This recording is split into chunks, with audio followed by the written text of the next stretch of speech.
শান্তিপুৰ নামৰ গাঁও এখনত সকলোৱে মিলি আনন্দ মনেৰে জীৱন যাপন কৰি আছিল। এদিনাখন হঠাতে ক'ৰবাৰ পৰা এটি ডাইনোছৰ আহি গাঁওখন অনিষ্ট কৰিবলৈ ধৰিলে।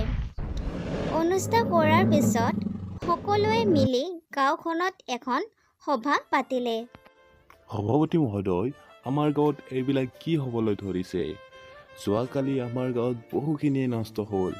আপুনি কিবা এটা সমাধান কৰক। হয় ভণ্ডলে ঠিকে কৈছে, মোৰো বহুখিনিয়ে কালি অনষ্ট কৰিলে এইটো প্ৰাণীয়ে। উৰি বাবা, মেৰে 20 সাল কি তজুৰ্বা মে এনেকুৱা কেতিয়াও দেখা পোৱা নাছিলো। এইটো কি হৈ আছে আমাৰ গাঁৱত? হয় কথাটো মন কৰিবলগীয়া। আমি এনেদৰে হাত সাবটি বহি থাকিলে নহ'ব। আমি প্ৰশাসনৰ ওচৰলৈ যাব লাগিব। আনফালে জিনুৱে এই সকলোবোৰ কথা শুনি আছিল আৰু ভাবিলে মই সোনকালে গৈ শিৱক ক'ব লাগিব, আৰু শিৱক ক'বলৈ গুচি গ'ল। चुटकी धर मुख मेरे हाथों से बस नहीं इम्पॉसिबल धरली ना तो তহঁত দুয়ো মোক খেলিব নিদিয়া, মোকো খেলিবতো দে। চা এইটো জিনু আহি আছে, কিন্তু তাক বহুত চিন্তিত যেন লাগিছে। কি হ'ল জিনু, তই বহুত চিন্তিত যেন লাগিছে, কি হৈছে? আমাৰ গাঁৱত এটা ডাইনোছৰৰ আক্ৰমণ ঘটিছে আৰু ইয়াৰ ফলত গাঁওবাসী বহুত চিন্তিত হৈ আছে। ডাইনোছৰ কেনেকৈ? বৰ্তমানতো ডাইনোছৰ এক্সিষ্ট নকৰে এই পৃথিৱীত। সেইবাবেইতো মোৰ মনত এটা চিন্তা জন্মিছে, কাৰণ এইটো প্ৰাণী আমাৰ পৃথিৱীত বৰ্তমান নাই। ডাল মে কুছ কালা হে চুটকি। এই ঘটনাটোৰ আঁৰত কোনে এই কামবোৰ কৰি আছে আমি যাই উলিয়াব লাগিব। ব'লাচোন গাঁৱলৈ যাওঁ ব'লা। ইয়াৰ পিছত আটাইয়ে মিলি গাঁৱলৈ বুলি ওলাই গ'ল।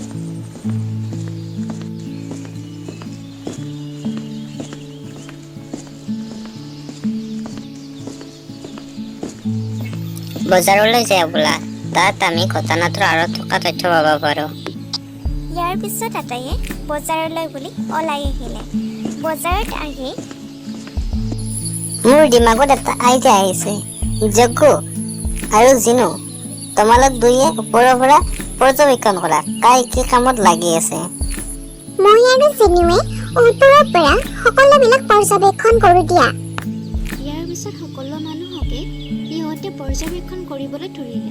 এনেতে হঠাতে খচিদাৰ ৰামক কাৰোবাৰ সৈতে কথা পাতি থকা শুনা পালে। বছ, আপোনাৰ প্লেনে কাম কৰিছে।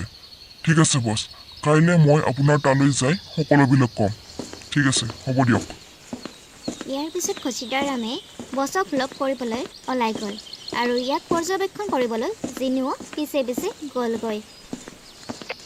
খুচিদাৰ নাম, মোৰ প্লেনে কাম কৰিছেনে? কেইদিনমান পিছত শান্তিপুৰ মোৰ কব্জাত আহিব আৰু ইয়াত মই মালিক হ'ম। পিছলৈ চোৱা মই কি কৰিছো। উৰি বাবা, বছ এইটো কি বনাইছে আপুনি? বাপৰে, এইটো শান্তিপুৰত আক্ৰমণ কৰিলে শান্তিপুৰটো একদম ধ্বংস হৈ যাব। আপোনাৰ কবলত আহিছে বছৰখিনি। আনফালে এই সকলোবোৰ জিনুৱে শুনি আছিল আৰু মনতে ভাবিলে এইবিলাক মই যাই শিৱক ক'ব লাগিব, আৰু শিৱক ক'বলৈ জিনুৱে তাৰ পৰা ওলাই আহিল। ঘটনাটোৰ আঁৰত থকা তথ্যসমূহ একমাত্ৰ জিনুৱে আমাক প্ৰদান কৰি সহায় কৰিব পাৰে।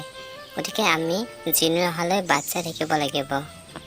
হয়তো জিনু আহিছে। ঘটনাটোৰ আঁৰত আমাৰ গাঁৱৰ পৰা খেদি পঠোৱা দুষ্ট চাইণ্টিষ্টজনৰ হাত আছে। কথামতে গাঁওখন চাইণ্টিষ্টজনে শান্তিপুৰত ডাইনোছৰ পঠিয়াইছিল আৰু ডাইনোছৰ দেউতাই শান্তিপুৰত বিভিন্ন প্ৰকাৰে ডাইনোছৰ দেউতাই শান্তিপুৰবাসীক অনিষ্ট কৰিবলৈ ধৰিলে। শান্তিপুৰবাসীয়ে ডাইনোছৰৰ সৈতে নিজৰ ঘৰত সোমাই থাকিল। আনফালে জিনু আৰু শিৱই ভাবিছিল শান্তিপুৰ গাঁওখন ৰক্ষা কৰিব পাৰিব, যাৰ বাবে জিনু আৰু চিপাহীয়ে বিভিন্ন উপায় অৱলম্বন কৰিলে।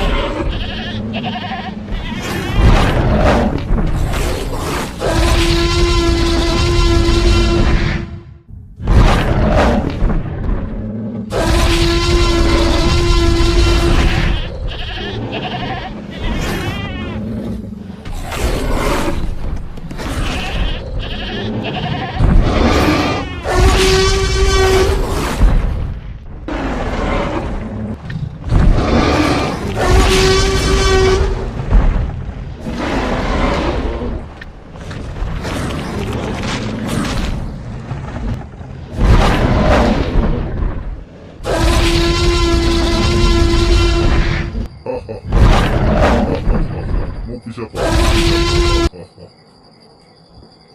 জিনুৱে এটা পদ্ধতিৰে গাঁৱৰ পৰা ডাইনছৰ দুটাক আঁতৰলৈ আনিব।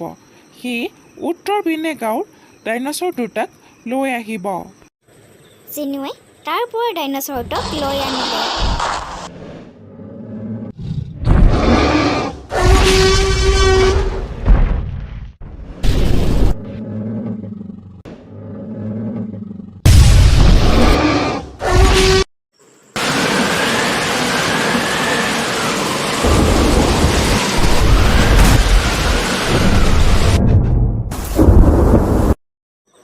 অৱশেষত ডাইনছৰটোক জিনুৱে মাৰি পেলালে।